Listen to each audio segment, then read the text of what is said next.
Assalamualaikum warahmatullahi wabarakatuh. Salam Barayana. Bertemu lagi dengan saya, Bapak Adi Faisal Hakim. Kita akan membahas materi selanjutnya. Silakan simak video berikutnya. Buat pertemuan sekarang, kita akan membahas tentang organisasi-organisasi regional yang pernah ada atau yang ada di dunia. Organisasi regional. Yang pertama, organisasi politik dan militer, yaitu NATO. Nah, tujuan dari didirikan NATO ini ialah untuk menjaga keamanan dan perdamaian bagi para negara anggotanya di dalam bidang politik, militer, serta pertahanan dalam menghadapi ancaman. Nah, lebih lengkapnya tujuan atau di antaranya ialah yang pertama, menyelesaikan persengketaan dengan secara damai. Yang kedua, mencegah menggunakan kekuatan militer di dalam hubungan internasional. Yang ketiga, mengembangkan kerjasama ekonomi di antara negara-negara NATO. Yang keempat, menghilangkan persengketaan politik ekonomi internasional. Yang kelima, membela negara anggota dengan prinsip bahwa serangan terhadap satu anggota itu berarti serangan terhadap seluruh anggota. Jadi, organisasi NATO yaitu menjaga politik, militer, dan pertahanan serta ekonomi para anggota-anggotanya. Latar belakang dari didirikannya NATO ialah sebagai berikut. Yang pertama, untuk mencegah terjadinya perang pasca Perang Dunia II.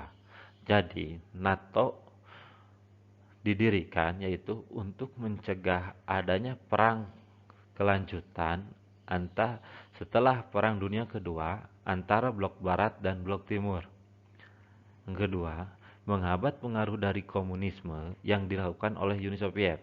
Nah, NATO bertujuan untuk menghambat atau menghalang-halangi pengaruh paham komunisme yang dilakukan oleh Uni Soviet.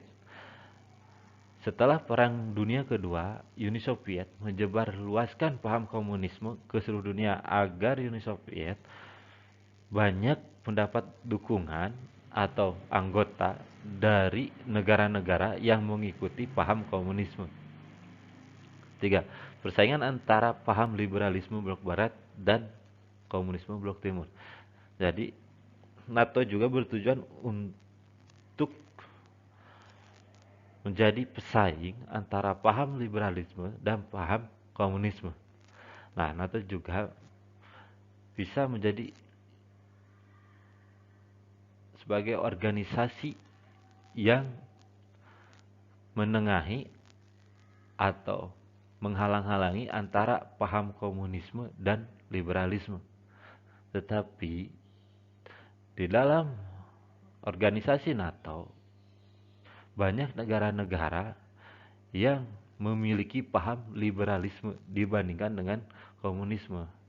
Nah, dari sana juga mungkin saja NATO ingin mengalahkan paham komunisme dan membentuk atau menyebarkan paham liberalisme. NATO, negara-negara pendiri NATO. Yang pertama, Amerika Serikat. Kedua, Belanda. Tiga, Belgia. Keempat, Inggris. Kelima, Denmark. Keenam, Islandia. Ketujuh, Italia. Kedelapan, Kanada. Kesembilan, Luxembourg. Dan kesepuluh, Norwegia. Dan 11, Prancis. 12, Portugal. Nah, ada 12 negara-negara pendiri NATO. Di sini juga ada negara yang bergabung di masa Perang Dingin antara pihak sekutu dan Uni Soviet. Nah, negara yang bergabung di masa Perang Dingin yaitu Yunani, Turki, Jerman, dan Spanyol. Nah, ada juga negara yang bergabung setelah Perang Dingin. Yang pertama, Republik Ceko, kedua Polandia, tiga Hungaria, keenam Bulgaria, ketujuh Estonia, kedelapan Latvia, kesembilan Lituania, 10 Rumania, 11 Slovakia, 12 Slovenia, 13 Albania, ke-14 Kroasia, dan ke-15 Montenegro. Inilah ini adalah negara-negara yang menjadi anggota NATO saat dari negara pendiri dan negara yang baru bergabung di masa Perang Dingin dan setelah Perang Dingin. Organisasi regional. Nah, yang kedua SEATO, organisasi SEATO. Sebelum ada ASEAN sebagai penghimpun bangsa Asia Tenggara, terlebih dahulu ada SEATO. SEATO adalah organisasi pertahanan regional yang dibentuk lewat Perjanjian Manila. Perjanjian itu ditandatangani pada 8 September 1954 di Manila, Filipina.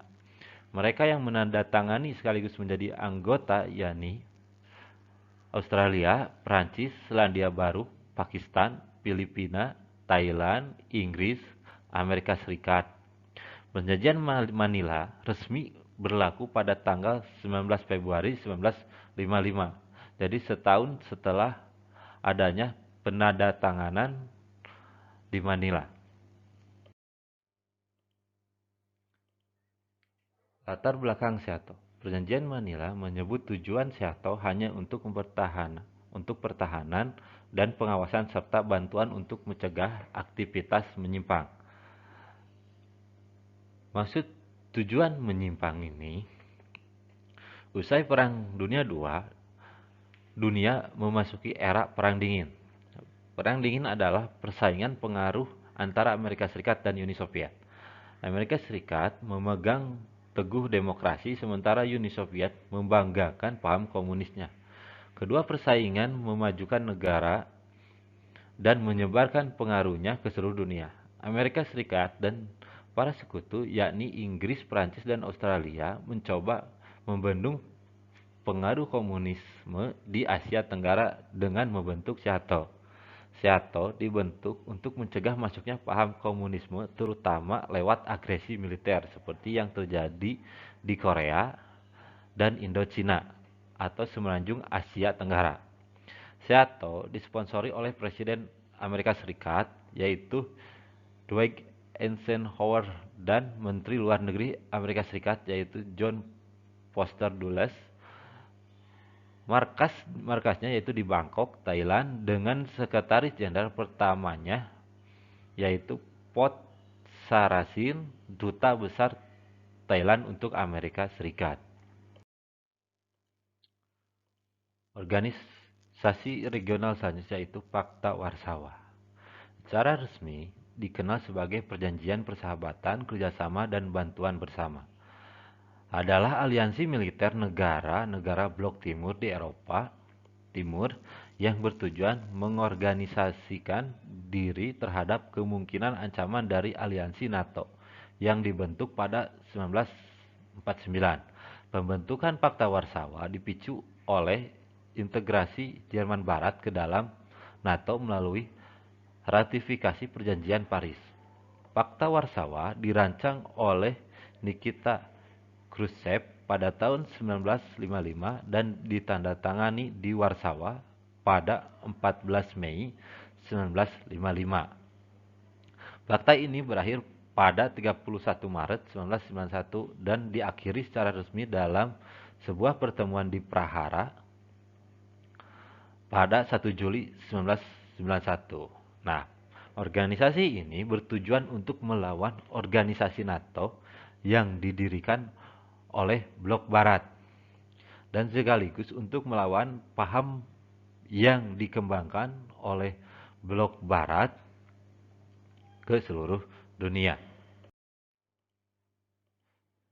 Anggota dari organisasi Pakta Warsawa yang pertama Uni Soviet, kedua Bulgaria, ketiga Hungaria, keempat Jerman Timur, kelima Rumania, dan keenam Polandia, dan ketujuh Cekoslovakia. Sekian pembahasan dari saya. Sampai bertemu lagi di pembahasan selanjutnya. Salam Baraya Handayani.